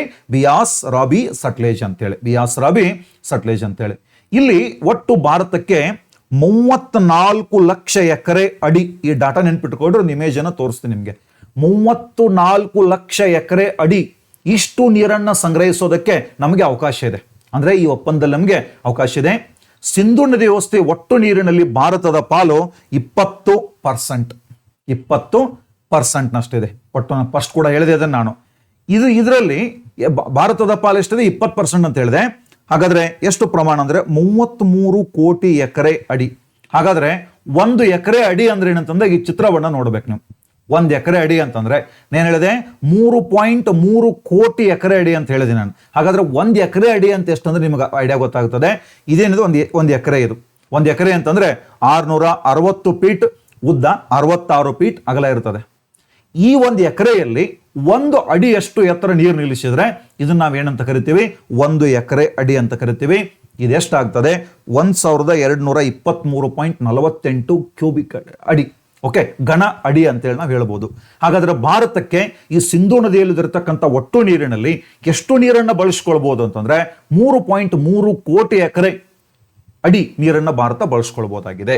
Yes sir. ಇನ್ನ ಪಾಕಿಸ್ತಾನದ ಪಾಲೇನು? ಪಾಕಿಸ್ತಾನ ಪಾಲ್ ಈ ಮ್ಯಾಪ್ ಅನ್ನು ನೀವು ನೋಡಿದ್ರೆ ಆರೆಂಜ್ ಕಲರ್ ನಲ್ಲಿ ಗುರುತು ಮಾಡಿದ್ದೇನದಾವೋ ಈ ನದಿಗಳ ಮೇಲೆ ಭಾರತಕ್ಕೆ ಅಧಿಕಾರ ಇದೆ. ಇನ್ನ ಒಂದು ಸಿಂಧೂ ನದಿ, ಒಂದ್ ಯಾವ್ದಪ್ಪ? ಸಿಂಧು. ಇಲ್ಲ ನೋಡಿ, ಇಂಡಸ್, ಆಮೇಲೆ ಝೀಲಂ, ಇನ್ನೊಂದು ಚಿನಾಬ್. ಈ 3 ನದಿಗಳು ಗ್ರೀನ್ ಕಲರ್ ಗುರುತ ಮಾಡಿ, ತೆಳು ಹಸಿರು ಬಣ್ಣದ ಗುರುತ ಮಾಡಿದ ನದಿಗಳದಾವಲ್ಲ, ಆ 3 ನದಿಗಳ ಮೇಲೆ ಪಾಕಿಸ್ತಾನಕ್ಕೆ ಅಧಿಕಾರ ಇರುವಂತದ್ದು. ಪಶ್ಚಿಮದಲ್ಲಿರುವಂತ ಸಿಂಧು, ಝೀಲಂ, ಚಿನಾಬ್. ಭಾರತಕ್ಕೆ 3.3 ಕೋಟಿ ಎಕರೆ ಅಡಿ ನೀರು ಬಳಸ್ಕೊಳ್ಳೋದಕ್ಕೆ ಅಧಿಕಾರ ಇದ್ರೆ, ಇನ್ನ ಸಿಂಧೂ ನದಿಯ ಜಲಾನಯನ ಪ್ರದೇಶದ ಒಟ್ಟು ನೀರಿನಲ್ಲಿ ಪಾಕಿಸ್ತಾನದ ಪಾಲು 80%, ಅಂದ್ರೆ 13.5 ಕೋಟಿ ಎಕರೆ ಅಡಿ. ಈ ಮ್ಯಾಪ್ ಅನ್ನು ಕೂಡ ನೋಡಬಹುದು. ಇವೇನದಾವಲ್ಲ ಇವು ಈ ಕಡೆ ಭಾರತದ ಪಾಲು, ಇಂಡಸ್ಸು, ಜಿಲಮ್ಮು, ಚಿನಾಬ್ ಏನದಾವೋ ಇದು ಪಾಕಿಸ್ತಾನದ ಪಾಲು. ಅದರ ಜೊತೆಗೆ ಪಾಕಿಸ್ತಾನದಲ್ಲಿ ತರಬೇಲಾ ಮತ್ತು ಮಂಗಳ ಅಂತ 2 ಜಲವಿದ್ಯುತ್ ಸ್ಥಾವರಗಳು ಕೂಡ ಇವೆ. ಅತಿ ಮುಖ್ಯವಾದ ಜಲವಿದ್ಯುತ್ ಸ್ಥಾವರಗಳು ಈ ಒಪ್ಪಂದದ ಇನ್ನೊಂದು ನಾನು ಭಾರತದ ಪಾಲು ಹೇಳಿದೆ, ಪಾಕಿಸ್ತಾನದ ಪಾಲು ಹೇಳಿದೆ, ಅದರ ಜೊತೆಗೆ ಇದನ್ನ ಮ್ಯಾನೇಜ್ ಮಾಡಿ ಮಾನಿಟರ್ ಮಾಡಬೇಕಲ್ಲ, ಅದಕ್ಕಾಗಿ ಒಂದು ಶಾಶ್ವತ ಸಿಂಧು ಆಯೋಗ ಅಂತ ರಚನೆಯಾಗಿದೆ. ಸಿಂಧು ಆಯೋಗದ ಉಭಯ ದೇಶಗಳಲ್ಲಿ ಕಮಿಷನರ್ಗಳಿರ್ತಾರೆ, ಆಯುಕ್ತರಿರ್ತಾರೆ. ಈ ಆಯುಕ್ತರು ಪ್ರತಿ ವರ್ಷಕ್ಕೊಮ್ಮೆ ಭೇಟಿ ಆಗಬೇಕು. ಎರಡೂ ದೇಶಗಳ ಸಹಮತದೊಂದಿಗೆ ಒಪ್ಪಂದಕ್ಕೆ ತಿದ್ದುಪಡಿಯನ್ನು ಕೂಡ ಮಾಡಬಹುದು. ನಾನು ಇಲ್ಲಿವರೆಗೆ ಏನು ಹೇಳಿದೆ, ಇದು ಈ ಒಪ್ಪಂದದ ಕರಾರುಗಳಾಗಿವೆ. ಭಾರತ ಮತ್ತು ಪಾಕಿಸ್ತಾನ ವಿಭಜನೆಯಾದದ್ದು 1947ರಲ್ಲಿ ಕಾಶ್ಮೀರ ವಿಷಯಕ್ಕೆ ಸಂಬಂಧಪಟ್ಟಂತೆ ಮೊದಲ ಯುದ್ಧ ನಡೀತದೆ ಭಾರತ ಮತ್ತು ಪಾಕಿಸ್ತಾನದ ನಡುವೆ. ಈ ಯುದ್ಧ ನಡೆದಂತ ಸಂದರ್ಭದಲ್ಲಿ ಇನ್ನೂ ಈ ಸಿಂಧು ನದಿ ಒಪ್ಪಂದ ಆಗಿರಲಿಲ್ಲ. ಒಟ್ಟು ಇಲ್ಲಿವರೆಗೆ ಭಾರತ ಸ್ವತಂತ್ರ ಆದಾಗಿನಿಂದ ಇಲ್ಲಿವರೆಗೆ ಭಾರತ ಮತ್ತು ಪಾಕಿಸ್ತಾನದ ನಡುವೆ 4 ಯುದ್ಧಗಳು ನಡೆದಿವೆ. ಅದರಲ್ಲಿ ಮೊದಲನೇದು 1947-48 ಅವಧಿಯಲ್ಲಿ ಕಾಶ್ಮೀರ ವಿಷಯಕ್ಕೆ ಸಂಬಂಧಪಟ್ಟಂತೆ ಯುದ್ಧ ನಡೀತದೆ. ಈ 4 ಯುದ್ಧಗಳಲ್ಲಿ ಭಾರತವೇ ಜಯಶಾಲಿಯಾಗಿದೆ. ಎರಡನೆಯದು ಲಾಲ್ ಬಹದ್ದೂರ್ ಶಾಸ್ತ್ರಿ ಅವರು ಪ್ರಧಾನಿಯಾಗಿದ್ದಂಥ ಟೈಮ್ನೊಳಗೆ 1965ರಲ್ಲಿ ಭಾರತ ಮತ್ತು ಪಾಕಿಸ್ತಾನ 2ನೇ ಯುದ್ಧ ನಡೀತು. ಅವಾಗ ಸಿಂಧು ನದಿ ಒಪ್ಪಂದ, ಸಿಂಧು ಜಲ ಒಪ್ಪಂದ ಆಗಿತ್ತು. ಇದಾದ ನಂತರ 1971ರಲ್ಲಿ ಇಂದಿರಾ ಗಾಂಧಿ ಅವರು ಪ್ರಧಾನಮಂತ್ರಿಯಾಗಿದ್ದಂಥ ಸಂದರ್ಭದಲ್ಲಿ ಬಾಂಗ್ಲಾ ಲಿಬರೇಷನ್ ವಾರ್ ಅಂತ ನಡೀತದೆ. ಈ ಯುದ್ಧದಲ್ಲಿ ಅಮೆರಿಕದ ಬೆಂಬಲ ಪಾಕಿಸ್ತಾನಕ್ಕೆ ಇದ್ದರೂ ಕೂಡ ಯಾವುದಕ್ಕೂ ತಲೆ ಕೆಡಿಸಿಕೊಳ್ಳಾರದೆ ಇಂದಿರಾ ಗಾಂಧಿ ಭಾರತೀಯ ಸೈನ್ಯಕ್ಕೆ ಸ್ವತಂತ್ರವನ್ನು ಕೊಡ್ತಾರೆ. ಭಾರತೀಯ ಸೇನೆ ಪಾಕಿಸ್ತಾನ ಸೈನ್ಯವನ್ನು ಸೋಲಿಸಿ 90,000ಕ್ಕೂ ಹೆಚ್ಚು ಜನ ಪಾಕಿಸ್ತಾನ ಸೈನಿಕರನ್ನು ಬಂಧಿಸ್ತದೆ. ಭಾರತೀಯ ಸೇನೆ ಕಾಶ್ಮೀರ್ ಕರಾಚಿವರೆಗೆ ನುಗ್ಗುತ್ತದೆ. ಇದಕ್ಕೆ ಪ್ರತಿಫಲವಾಗಿ ಪೂರ್ವ ಪಾಕಿಸ್ತಾನ ಏನಿತ್ತೋ, ಈ ಪೂರ್ವ ಪಾಕಿಸ್ತಾನ ಹೋಗಿ ಬಾಂಗ್ಲಾ ಅನ್ನುವಂಥ ಒಂದು ದೇಶ ರಚನೆ ಆಯಿತು. ಬಾಂಗ್ಲಾದೇಶ ರಚನೆ ಆಗ್ತದೆ 1971. ಇದರ ನಂತರ ಅಟಲ್ ಬಿಹಾರಿ ವಾಜಪೇಯಿ ಅವರು PM ಆಗಿದ್ದಂಥ ಸಂದರ್ಭದಲ್ಲಿ ಕಾರ್ಗಿಲ್ ಯುದ್ಧ ಅಂತ ನಡೀತದೆ 1999ರಲ್ಲಿ. 1999 ಕಾರ್ಗಿಲ್ ಯುದ್ಧ ನಡೀತದೆ. ಕಾರ್ಗಿಲ್ ಯುದ್ಧದಲ್ಲಿಯೂ ಕೂಡ ಭಾರತ ಜಯ ಸಾಧಿಸ್ತದೆ.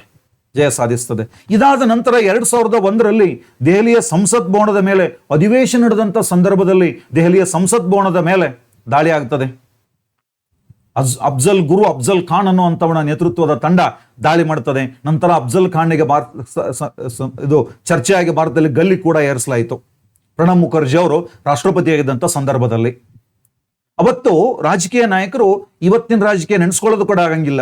2001ರಲ್ಲಿ ಭಾರತದ ಸಂಸತ್ತಿನ ಮೇಲೆ ದಾಳಿಯಾದಾಗ ಅಟಲ್ ಬಿಹಾರಿ ವಾಜಪೇಯಿ ಅವರು PM ಆಗಿದ್ರು, ಸೋನಿಯಾ ಗಾಂಧಿ ಅವರು ವಿರೋಧ ಪಕ್ಷದ ನಾಯಕಿ ಆಗಿದ್ರು. ಇವಾಗ ಮಧ್ಯಾಹ್ನ ಅಧಿವೇಶನ ಮುಗಿಸ್ಕೊಂಡು ಮನೆಗೆ ಹೋಗಿರ್ತಾರೆ. ಮನೆಗೆ ಹೋಗಿ ಸೋನಿಯಾ ಗಾಂಧಿ ಅವರು TV ಆನ್ ಮಾಡೋಷ್ಟೊತ್ತಿಗೆ ಅವರಿಗೆ ನ್ಯೂಸ್ನಲ್ಲಿ ಬರ್ತದೆ ಸಂಸತ್ ಭವನದ ಮೇಲೆ ದಾಳಿಯಾಗಿದೆ ಅಂತೇಳಿ. ಮುಸುಕುದಾರಿಗಳು ಗುಂಡು ಹಾರಿಸ್ತಾ ಇದ್ದಾರೆ ಅಂತ ಗೊತ್ತಾಗ ಸೆಕ್ಯೂರಿಟಿಗಳು ಸಾಯ್ತಾರೆ. ಅವಾಗ ಸೋನಿಯಾ ಗಾಂಧಿ ಅವರು ಅಟಲ್ ಬಿಹಾರಿ ವಾಜಪೇಯಿ ಅವರಿಗೆ ಕಾಲ್ ಮಾಡ್ಬೇಕು. ಎಲ್ಲ ಒಂದ್ ಕಡೆ ಓದಿದ್ದೇನೆ, ಪೇಪರ್ ಆರ್ಟಿಕಲ್ನಲ್ಲಿ ಇದನ್ನು. ಅಟಲ್ ಬಿಹಾರಿ ವಾಜಪೇಯಿ ಅವರಿಗೆ ಕಾಲ್ ಮಾಡ್ಬೇಕಂತ ಹೋಗ್ತಾರೆ. ಅದಕ್ಕಿಂತ ಮುಂಚೆನೆ ವಾಜಪೇಯಿ ಅವರು ಸೋನಿಯಾ ಗಾಂಧಿ ಅವ್ರಿಗೆ ಕಾಲ್ ಮಾಡ್ತಾರಂತೆ, ಕೇಳ್ತಾರಂತೆ. ಅವರಷ್ಟೊಂದು ಪ್ರೀತಿಯ ಗೌರವ, ಒಂದು ರಾಜಕೀಯವಾಗಿ ಅವರು ಪ್ರತಿಸ್ಪರ್ಧಿಗಳ ಹೊರತು ಯಾರು ಕೂಡ ಶತ್ರುಗಳಲ್ಲ. ನಾವೇ ಸುಮ್ಮನೆ ಇಲ್ಲಿ ಕಿತ್ತಾಡ್ತಿರ್ತೀವಲ್ಲ ಹೊರಗಡೆ. ಅಲ್ಲಿ ಅಟಲ್ ಬಿಹಾರಿ ವಾಜಪೇಯಿ ಅವರು ಕಾಲ್ ಮಾಡಿ ಸೋನಿಯಾ ಗಾಂಧಿ ಕೇಳಿದ್ರಂತೆ, ನೀವು ಹೋಗಿ ರೀಚ್ ಆಗಿದ್ದೀರಾ ಅಂತೇಳಿ.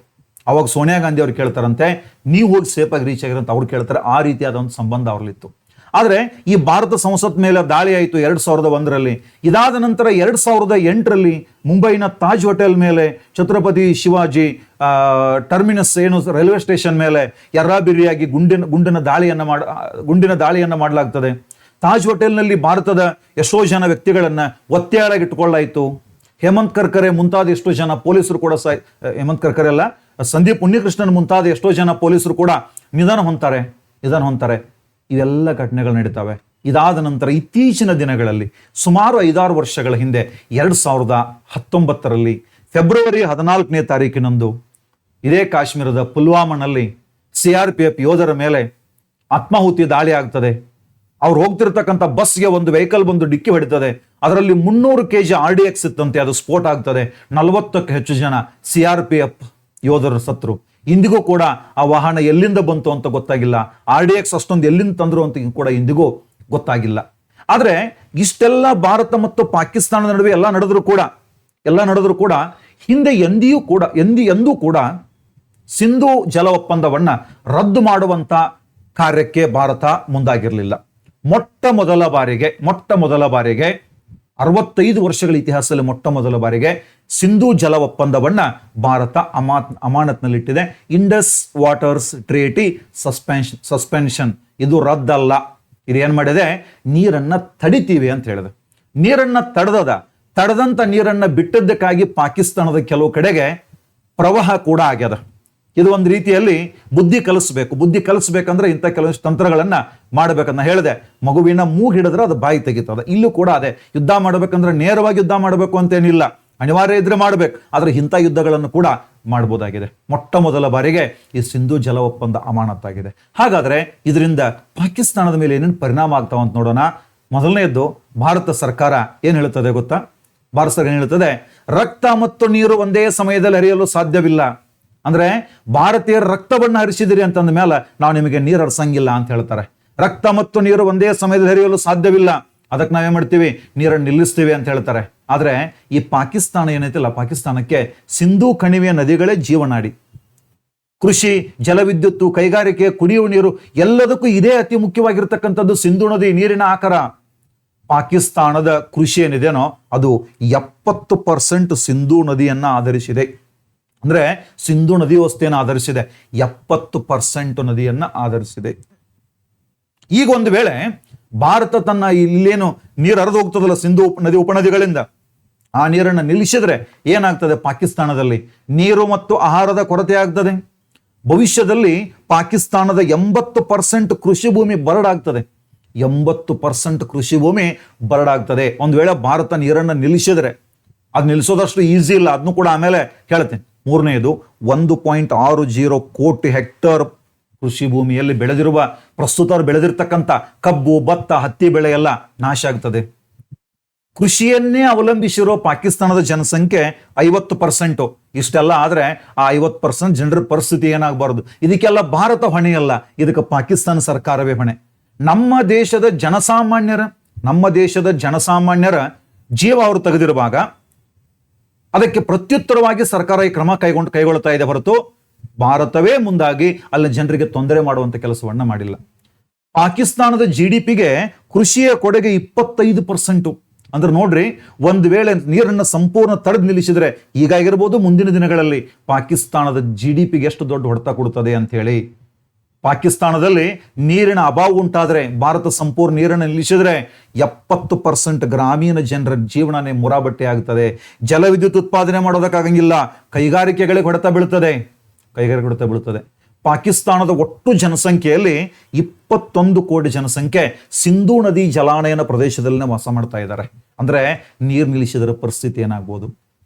ಆ ದೇಶದ ಪ್ರಮುಖ ನಗರಗಳಾದ ಲಾಹೋರ್, ಕರಾಚಿ, ಮುಲ್ತಾನಗಳಿಗೆ ಕುಡಿಯುವ ನೀರು ಒದಗಿಸೋದೇ ಸಿಂಧೂ ನದಿ ವ್ಯವಸ್ಥೆ. ಈ ನೀರು ನಿಲ್ಲಿಸಿದ್ರೆ ಆ ನಗರಗಳಿಗೆ ಕುಡಿಯುವ ನೀರಿನ ವ್ಯವಸ್ಥೆ ಉಂಟಾಗ್ತದೆ. ತೆಪ್ಪಗಿದ್ದಿದ್ರೆ ಇದು ಯಾಕಾಗ್ತಿತ್ತು? ಇಷ್ಟೆಲ್ಲ ಪಾಕಿಸ್ತಾನದ ಮೇಲೆ ಆಗ್ತಕ್ಕಂಥ ಪರಿಣಾಮಗಳು. ಹಾಗಾದ್ರೆ ಇದರಿಂದ ಭಾರತಕ್ಕಾಗುವ ಲಾಭ ಏನು ಅಂತ ನೋಡಿದಾಗ, ಪಾಕಿಸ್ತಾನದ ಮೇಲೆ ರಾಜಕೀಯ ಒತ್ತಡ ಇರ್ಬೋದು. 4 ದಿನ ಮಾತಾಡ್ತಾರ, ಈಗಾಗಲೇ ಇದು ನೋಡಿದ ತಕ್ಷಣ ಎಷ್ಟು ಹೆದರ್ಬೇಕೋ ಅಷ್ಟು ಹೆದರಿದ್ದಾರೆ. ಪಾಕಿಸ್ತಾನದ ಮೇಲೆ ರಾಜಕೀಯ ಒತ್ತಡ ಇರ್ಬೋದು. 5 ನದಿಗಳು ಯಾವುವು? ಸಿಂಧೂ ನದಿ, ಅದರ ಜೊತೆಗೆ 5 ನದಿಗಳು ಯಾವುದು? ಝೀಲಂ, ಚಿನಾಬ್, ರಾಬಿ, ಸಟ್ಲೇಜ್, ಬಿಯಾಸ್ ಅಂತ ಏನಿದಾವಲ್ಲ, ಈ 5 ನದಿಗಳ ನೀರನ್ನ ಬಳಸ್ಕೊಳ್ಬಹುದು. ಜಮ್ಮು ಕಾಶ್ಮೀರ, ಪಂಜಾಬ್, ಹರಿಯಾಣಗಳಲ್ಲಿ ಇದನ್ನು ಕೃಷಿಗಾಗಿ ಬಳಸ್ಕೊಳ್ಬಹುದು. ಜಲವಿದ್ಯುತ್ ಉತ್ಪಾದನೆಯನ್ನ ಮಾಡಬಹುದಾಗಿದೆ. ಇವೆಲ್ಲ ಭಾರತಕ್ಕಾಗ್ತಕ್ಕಂಥ ಅನುಕೂಲ. ಭಾರತದ ಎಷ್ಟೋ ಬರಡು ಭೂಮಿಗೆ ನೀರಾವರಿಯನ್ನ ಕಲ್ಪಿಸಬಹುದು. ಆದರೆ ಸದ್ಯಕ್ಕೆ ಪಾಕಿಸ್ತಾನಕ್ಕೆ ಯಾವುದೇ ಅಪಾಯ ಇಲ್ಲ. ಯಾಕೆ ಅಪಾಯ ಇಲ್ಲ ಅಂತಂದ್ರೆ, ಸಿಂಧೂ ಜಲ ಒಪ್ಪಂದವನ್ನ ಅಮಾನತಿನಲ್ಲಿಟ್ಟರೂ ಕೂಡ ಪಾಕಿಸ್ತಾನಕ್ಕೆ ನೀರು ಹರಿದು ಹೋಗೋದನ್ನ ತಡೆಯೋದಕ್ಕೆ ಸದ್ಯಕ್ಕೆ ಭಾರತಕ್ಕೆ ಸಾಧ್ಯ ಇಲ್ಲ. ಯಾಕಂದ್ರೆ ನೀರನ್ನ ಸಂಗ್ರಹಿಸುವಷ್ಟು ಸೌಕರ್ಯ ಭಾರತದಲ್ಲಿ ಇವತ್ತಿಲ್ಲ. ಯಾಕೆ? ಒಪ್ಪಂದ ಆಗಿತ್ತು, ಒಪ್ಪಂದಕ್ಕೆ ನಾವು ಒಬೆ ಮಾಡಿದ್ದೀವಿ, ಆ ಕಾರಣಕ್ಕಾಗಿ ನಾವು ಅದರಂತೆ ನಡ್ಕೊಂಡಿದ್ದೀವಿ ಅಂತ ಭಾರತ ಹೇಳ್ತಾ ಇದೆ. ಭಾರತ ಇಲ್ಲಿವರೆಗೆ ಹೇಳದ, ಅದಕ್ಕಾಗಿ ಯಾವುದೇ ದೊಡ್ಡ ಜಲಾಶಯಗಳಲ್ಲಿ ಕಟ್ಟಿಲ್ಲ, ಇದೆ, ಬಟ್ ಅಷ್ಟು ನೀರು ಸಂಗ್ರಹಿಸುವಷ್ಟು ಜಲಾಶಯಗಳು ನಮ್ಮಲ್ಲಿ ಇಲ್ಲ.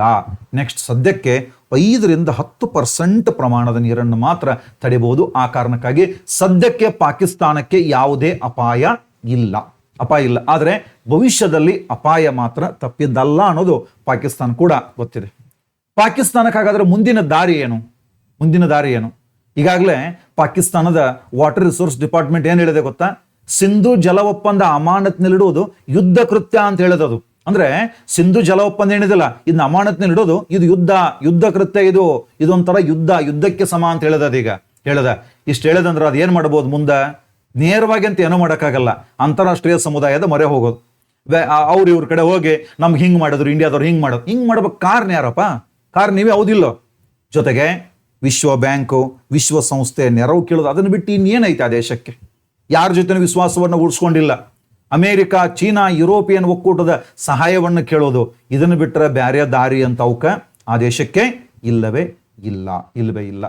ಇನ್ನು ಭಾರತಕ್ಕಿರುವಂಥ ಸವಾಲುಗಳೇನಂತ ನೋಡಿದ್ರೆ, ಭಾರತಕ್ಕಿರೋ ಸವಾಲು ನೋಡಿದ್ರೆ, ಈ ಒಪ್ಪಂದದ ಕರಾರಿನೊಳಗೇನಿದೆ, ಸಿಂಧೂ ಜಲ ಒಪ್ಪಂದವನ್ನು ಹಿಂಪಡೆಯಲು, ರದ್ದು ಮಾಡಲು, ಅಮಾನತ್ ನಿಲ್ಲಿಡಲು ಅಥವಾ ನಿಷೇಧಿಸಲು ಎರಡೂ ಪಕ್ಷಗಳಿಗೆ ಒಪ್ಪಂದದ ಕರಾರಿನಲ್ಲಿ ಅವಕಾಶ ಇಲ್ಲ. ಸೊ ಪಾಕಿಸ್ತಾನ ಏನ್ ಮಾಡ್ಬೋದು? ಅಂತಾರಾಷ್ಟ್ರೀಯ ನ್ಯಾಯಾಲಯದಲ್ಲಿ ಇದನ್ನು ಕ್ವಶನ್ ಮಾಡ್ಬೋದು. ಒಪ್ಪಂದದ ಕರಾರಿನಾಗ ಒಪ್ಪಂದವನ್ನು ರದ್ದು ಮಾಡೋದಕ್ಕೆ, ಅಮಾನತ್ ಮಾಡೋದಕ್ಕೆ, ನಿಷೇಧ ಮಾಡೋದಕ್ಕೆ, ಹಿಂಪಡೆಯೋದಕ್ಕೆ ಸಾಧ್ಯ ಇಲ್ಲ, ಅದರ ಅವಕಾಶ ಇಲ್ಲ. ಅದಕ್ಕಾಗಿ ಭಾರತಕ್ಕಿರುವಂಥ ದೊಡ್ಡ ಸವಾಲು, ಇದನ್ನ ಪಾಕಿಸ್ತಾನ ಅಂತಾರಾಷ್ಟ್ರೀಯ ನ್ಯಾಯಾಲಯದಲ್ಲಿ ಪ್ರಶ್ನೆ ಮಾಡ್ತಾರೆ. ಓಕೆ, ಇದಾದ ನಂತರ ಅಂತಾರಾಷ್ಟ್ರೀಯ ವೇದಿಕೆಗಳಲ್ಲಿ ಒತ್ತಡ ಹೇರಬಹುದು. ವಿಶ್ವಸಂಸ್ಥೆಯಲ್ಲಿ ಭಾರತ ಮೇಲೆ ಒತ್ತಡ ಹೇರುವಂಥ ಪ್ರಯತ್ನವನ್ನ ಮಾಡಬಹುದು. ಚೀನಾದಂಥ ದೇಶಗಳು ಪಾಕಿಸ್ತಾನದ ಪರವಾಗಿ ನಿಂತುಕೊಳ್ಳುತ್ತವೆ. ಅದರ ಜೊತೆಗೆ ಜಾಗತಿಕವಾಗಿ ಈ ನೀರು ನಿಲ್ಲಿಸೋದ್ರಿಂದಾಗಿ ಒಂದು ವೇಳೆ ಪಾಕಿಸ್ತಾನದಲ್ಲಿ ಏನಾದರೂ ಜೀವಹಾನಿ ಆದರೆ ಜಾಗತಿಕವಾಗಿ, ಯಾಕಂದ್ರೆ ಭಾರತಕ್ಕೆ ಯಾವತ್ತು ಕೊಟ್ಟಂತ ಒಂದು ಗುಣ ಇದೆ ಹೊರತು ಯಾರ ಕಡೆ ತಗೊಂಡು ಇನ್ನೊಬ್ಬರಿಗೆ ನಷ್ಟ ಮಾಡಿದ ಗುಣ ಇಲ್ಲ. ಆ ಕಾರಣಕ್ಕಾಗಿ ಜಾಗತಿಕವಾಗಿ ಭಾರತದ ಗೌರವದ ಮೇಲೆ ವ್ಯತಿರಿಕ್ತ ಪರಿಣಾಮವನ್ನು ಕೂಡ ಬೀರಬಹುದು. ಇದು ಭಾರತಕ್ಕಿರುವಂಥ ಸವಾಲುಗಳು. ಪ್ರಸ್ತುತ ಈ ಸಿಂಧು ವ್ಯವಸ್ಥೆಯಲ್ಲಿ ಭಾರತದಲ್ಲಿರುವಂಥ ಪ್ರಮುಖ ಅಣೆಕಟ್ಟುಗಳು ಯಾವ ನೋಡಿದಾಗ, ಒಂದು ಕಿಶನ್ ಗಂಗಾ, ಇದು ಜೀಲಂ ನದಿಗಿರುವಂಥದ್ದು, 2018ರಿಂದ ಕಾರ್ಯನಿರ್ವಹಣೆ ಮಾಡ್ತಾ ಇದೆ. ಓಕೆ, ಇನ್ನೊಂದು ರ್ಯಾಟಲ್ ಅಥವಾ ರಾಟ್ಲೆ, ಇದು ಚಿನಾಬ್ ನದಿಗಿರುವಂಥದ್ದು, ನಿರ್ಮಾಣ ಹಂತದಲ್ಲಿರೋದ್ರಿಂದ ಪಾಕಿಸ್ತಾನದ ಪಂಜಾಬ್ ಪ್ರದೇಶಕ್ಕೆ ಹರಿವು ಮತ್ತಷ್ಟು ಕಡಿಮೆ ಆಗ್ಬೋದು. ಪಾಕಿಸ್ತಾನ ಪಂಜಾಬ್ ಪ್ರದೇಶ ಸ್ವಲ್ಪ ನೀರನ್ನು ತಡಿಬಹುದು. ಇನ್ನಾಮೇಲೆ ಶಹಪೂರ್ ಕಂಡೆ ಅಂತೇಳಿ ರಾಬಿ ನದಿಗಿರುವಂಥದ್ದು. ಆಮೇಲೆ ಇನ್ನೊಂದು ಉಜ್ಜ ಅಂತೇಳಿ, ಇದು ರಾಬಿ ನದಿಗೆ ಇರುವಂಥದ್ದು ಹಾಕಿದೆ. ಓಕೆ, ಇವೆಲ್ಲ ಪ್ರಮುಖದಾವ. ಆದರೆ ಇನ್ನೂ ನೀರನ್ನು ತಡೆಯುವಷ್ಟು ದೊಡ್ಡ ಜಲಾಶಯಗಳು ನಮ್ಮಲ್ಲಿ ಇಲ್ಲ. ಸಿಂಧೂ ನದಿಯ ಉಪನದಿಗಳ ಸಂಪೂರ್ಣ ನೀರ ಬಳಕೆಗೆ ಏನ್ ಮಾಡೋಕೆ ಭಾರತಕ್ಕಿರೋ ಸವಾಲು ಏನಂತಂದ್ರೆ, ಈ ನೀರನ್ನು ಬಳಸೋದಕ್ಕೆ ನಮ್ಮ ಭಾರತ ಜಲಶಕ್ತಿ ಸಚಿವಾಲಯ ಬೇಗನೆ ಅಂದ್ರೂ 10-15 ವರ್ಷ ಬೇಕು ಸರ್, ಅಷ್ಟು ಈಜಿ ಅಲ್ಲ. ಅದು ಕುತ್ಕೊಂಡು ಮಾತಾಡಿದಷ್ಟು ಅದು ಈಜಿ ಇರಂಗಿಲ್ಲ. ಅದಕ್ಕೆ ಸರ್ಕಾರ ತ್ವರಿತವಾಗಿ ಏನ್ ಮಾಡಬೇಕು ಅಂತಂದ್ರೆ ಯೋಜನೆಗಳು ರೂಪಿಸಬೇಕು, ಹೆಚ್ಚು ನೀರನ್ನು ನಿಲ್ಲಿಸುವಂತ ಪ್ರಯತ್ನವನ್ನ ಮಾಡಬೇಕು. ಸಿಂಧು, ಜೀಲಂ, ಚಿನಾಬ್ ಈ ನದಿಗಳ ನೀರು ಬಳಕೆಗೆ 150 TMCD ಸಂಗ್ರಹ ಸಾಮರ್ಥ್ಯದ ಜಲಾಶಯ ನಿರ್ಮಾಣ ಮಾಡಬೇಕು, ಜಲವಿದ್ಯುತ್ ಉತ್ಪಾದನೆಗೆ ಯೋಜನೆಗಳು ರೂಪಿಸಬೇಕು. ಇವೆಲ್ಲ ಭಾರತದ ಮುಂದಿರತಕ್ಕಂಥ ಸವಾಲುಗಳಾಗಿವೆ. ಭಾರತ ಮುಂದಿರುವಂತ ಸವಾಲುಗಳು ಇವು ಆಗಿರುವಂಥದ್ದು. ಓಕೆ, ನೋಡ್ರಿ, ಪಹಲ್ಗಾಮ್ ಅಟ್ಯಾಕ್ ಆಯಿತು. ಸರ್ಕಾರ ಬಹಳ ಅವಸರವಾಗಿ ಆಲ್ ಪಾರ್ಟಿ ಮೀಟಿಂಗ್ ಅನ್ನ ಕರೆದಿದೆ. ಅದಕ್ಕೆ ಯಾವುದೇ ಒಂದು ಯುದ್ಧ ನಡೆದಾಗ, ಇಂಥ ಘಟನೆ ನಡೆದಾಗ ರಾಜಕಾರಣಿಗಳು ಪಕ್ಷ ಭೇದ ಮರೆತು, ಧರ್ಮ ಭೇದ, ಜಾತಿ ಭೇದವನ್ನ ಮರೆತು ಸರ್ಕಾರದ ಬೆನ್ನಿಗೆ ನಿಲ್ಲೋದು ಅವರ ಕರ್ತವ್ಯ. ಇಂಥದ್ರಲ್ಲಿ ಯಾರು ಕೂಡ ರಾಜಕಾರಣವನ್ನ ಮಾಡಬಾರ್ದು. ಸರ್ಕಾರದ ಬೆನ್ನಿಗೆ, ಪ್ರಧಾನಿಗಳ ಬೆನ್ನಿಗೆ ನಿಂತ್ಕೊಳ್ಬೇಕು. ಇಲ್ಲಿ ವಿರೋಧ ಪಕ್ಷ ಕೂಡ ಏನ್ ಹೇಳ್ತದೆ, ಎಸ್, ಕೇಂದ್ರ ಸರ್ಕಾರ ಪಾಕಿಸ್ತಾನದ ವಿರುದ್ಧ ಏನೇ ನಿರ್ಧಾರ ಕೈಗೊಂಡ್ರು ನಾವು ಅವರ ಬೆನ್ನಿಗಿದ್ದೀವಿ ಅಂತ ಈಗಾಗಲೇ ಅವರು ಅನೌನ್ಸ್ ಮಾಡಿದ್ದಾರೆ. ಸರ್ಕಾರ ಒಂದೊಂದು ನಿರ್ಧಾರಗಳನ್ನು ಕೈಗೊಳ್ಳುತ್ತಾ ಇದೆ. ಮುಂದೆ ಯಾವ ರೀತಿ ನಿರ್ಧಾರಗಳನ್ನು ಕೈಗೊಳ್ಳುತ್ತದೆ ಅನ್ನೋದನ್ನು ನಾವೆಲ್ಲ ಕಾದು ನೋಡಬೇಕಾಗಿದೆ. ಈ ಸಿಂಧು ಜಲ ಒಪ್ಪಂದವನ್ನು ರದ್ದು ಮಾಡಿದ್ರಿಂದಾಗಿ ಪಾಕಿಸ್ತಾನದ ಮೇಲೆ ಏನೇನು ಪರಿಣಾಮ ಆಗ್ತದೆ ಅನ್ನೋದನ್ನ ನಾವು ಹೇಳಿದ್ವಿ. ಆದ್ರೆ ಅದು ಯಾವ ರೀತಿಯಾಗಿ ಆಗ್ತದೆ ಅನ್ನೋದನ್ನ ಇನ್ನೂ ನಾವು ಕಾದು ನೋಡಬೇಕಾಗಿದೆ. ಯಾವ ರೀತಿಯಾಗಿ ತಿರುವುಗಳನ್ನು ನೋಡ್ಬೋದು ಅನ್ನೋದನ್ನ ಮತ್ತೆ ಮುಂದೆ ನಾವು ನೋಡ್ತಾ ಹೋಗೋಣಂತೆ.